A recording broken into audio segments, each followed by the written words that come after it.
The doctor noted it. The neonatologist came down from the NICU and she noted it.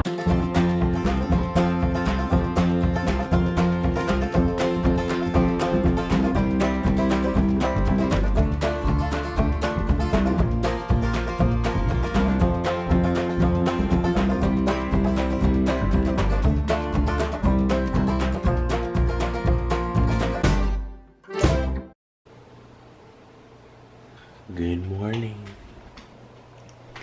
It's rather early. It's like 2 in the morning. But we get to feed Callie again. It's such a blessing.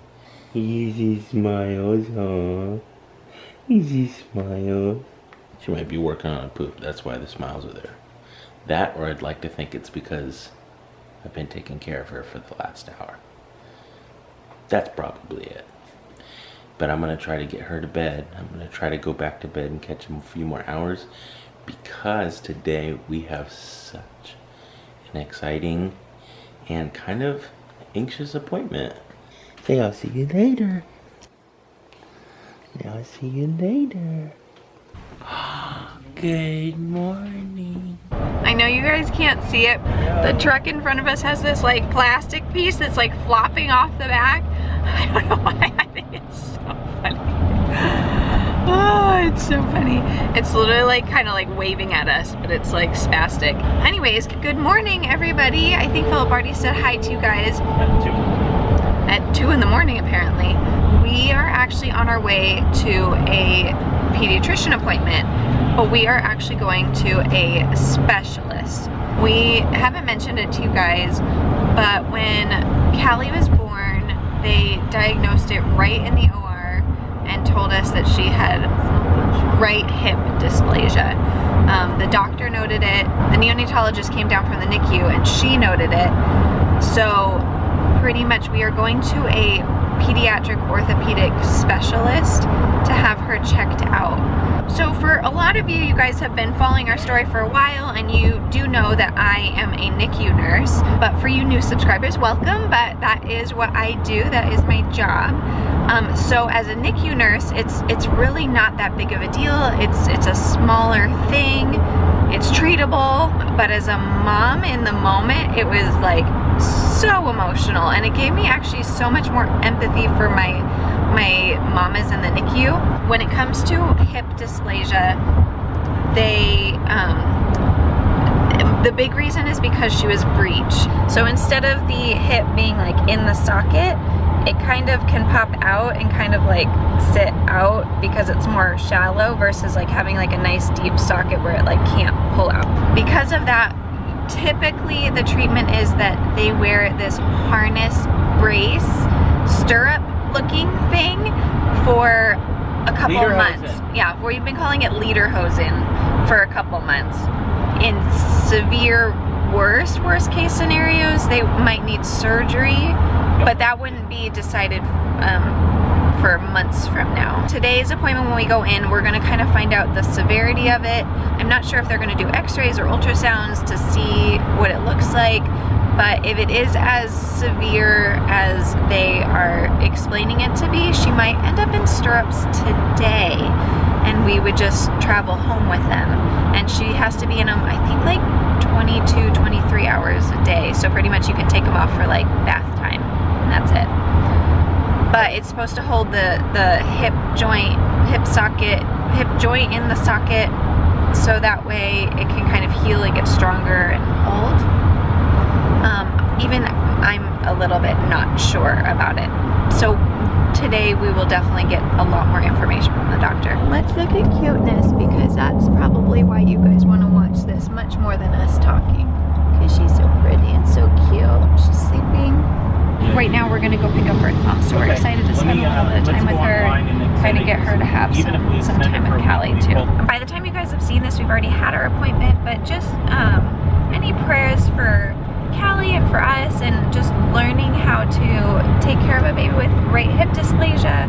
So it's nice it's only on one side, but oh, and we haven't told you guys, so in her circumstance, because they found it so early, the outcomes are really good, and so she should not ever know that, like, other than pictures when she was a baby, that this was ever an issue. So if they don't find it right away, maybe when they start crawling or walking, it can be a longer recovery. So we're thankful that we found it early.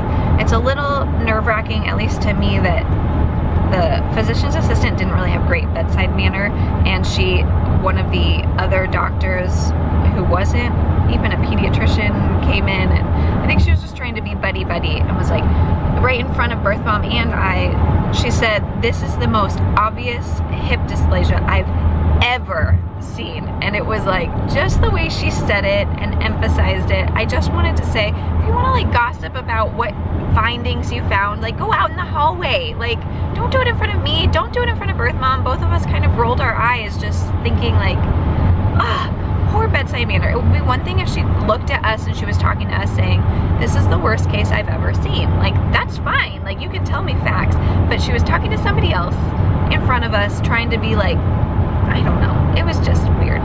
So anyways, but I am a little bit nervous that it is more on the severe side, but sorry, ramble.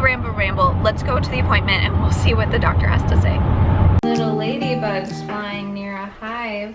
Along came a bumblebee. Then there were 5. Alex, are you memorized this, or? I'd rather close my eyes and read it. Can you tell me why you're so tired? Seepies. Do you want to explain today? Oh yeah. So we had our appointment, and I don't know if we told you, but we were curious about her feet because they kind of turned in. They never said that there was anything wrong in the hospital, but like, you know, like they kind of looked like a little bit of like a clubbed foot and something like that.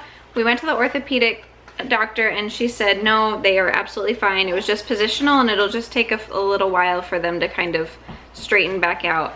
But she does for sure have right hip dysplasia. So the doctor very easily could kind of pop her hip in and out of the socket, but then she did an ultrasound to double check. Her left is perfect, is completely normal. Her right has the hip dysplasia. And she said it's technically the lesser kind, where the head of the femur is in the socket, but she can kind of pop it out and put it back in. Whereas the worst kind is when it sits out and you can pop it in, but then it sits on the outside, if that makes sense. But it is very easy to pop it in and out. It's very loose is what she says. So we started these stirrups today. So we are in our little lederhosen. What do we call it? She said it looks like you're about to jump out of an airplane. All these cute little things where we were trying to think, how can we incorporate it into a cute little Halloween costume? But she doesn't seem to mind it. She hasn't been bothered. She's been really good. I think she was so tight in the womb anyways that she feels just nice and contained still, so she doesn't feel that urge to like stretch out her legs. But we'll see as the months go on if she keeps being okay with it. When we get back home, I'll hold the book, we will see the pediatric doctor when we get there and follow our care back at home. It was a good day. We kind of like teared up. We were so happy with the news, and she was so sweet and so affirming that everything was just gonna be fine. And because we discovered it so early, that really she'll have no idea like anything, like it has no long-term repercussions. So that's great. Grammy is doing some cuddles. Kinsley and I are doing some upside down reading. And Daddy, what are you doing? Working. We have a really long night ahead of us. We have to check out of the Airbnb tomorrow, and we have to check out even earlier than the checkout time because we have Callie's pediatrician appointment tomorrow morning. So we have to get this whole everything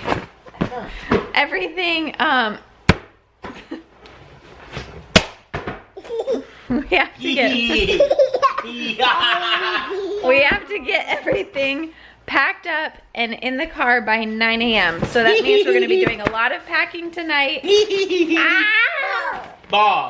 So thank you guys so much for watching, and we hope you guys had a good day, and we will see you guys in our next video. Bye!